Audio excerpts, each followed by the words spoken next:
Assalamu alaikum warahmatullah, barkanmu da warhaka jama'a, sannunmu kuma da sake kasancewa tare da ku a yau a wani sabon bidiyo. So domin haɗa irin waɗannan hotuna, abu na farko da za ku fara yi shine za ku je Play Store ko App Store ku sauke wannan application ɗin, sunansa Bing App. Bayan kun sauke application ɗin sai ku yi amfani da Gmail naku ku yi sign up. Bayan kun yi sign up sai ku shiga cikin application ɗin kamar haka. So bayan application ɗin ya buɗe muku, ga nan gurin da aka rubuta apps ɗin nan sai ku zo ku taɓa sa. Bayan kun taɓa sa, wannan fiskan ne zai fara kawo muku, ga nan inda aka rubuta image creator sai ku taɓa kansa kamar haka.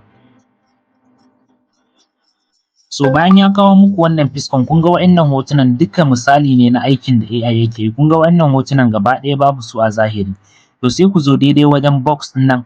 So a daidai nan gurin kuma sai ku yi bayani wa wannan AI ɗin, amma sai dai bayanin naku ya kasance da Turanci ne. Sai ku rubuta masa irin abin da kuke so ya fitar muku a hoto.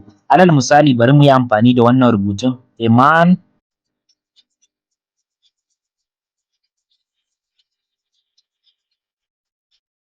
So bayan kun gama rubuta rubutunku, a daidai nan gurin da aka rubuta Just Abdul ɗin nan kuma sai ku zo ku yi editing. Idan sunan ku za ku sanya, idan kuma wani ne kuke so ku haɗa masa to sai ku sanya sunansa. Zan ajiye muku wannan rubutun a description ɗin wannan bidiyon. Bayan kun gama sai ku zo ku taɓa wajen create ɗin nan.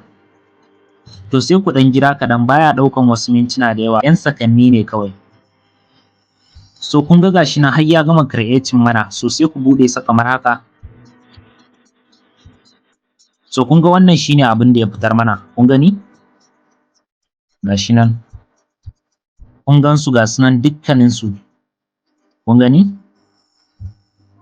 Wa'annan hotunan da ake fitarwa da taimakon fasahar AI ya danganta ne da yanda kuka tsara rubutunku. To sai ya zamana kun tsara rubutunku ta yanda zai fitar muku da abu mai kyau.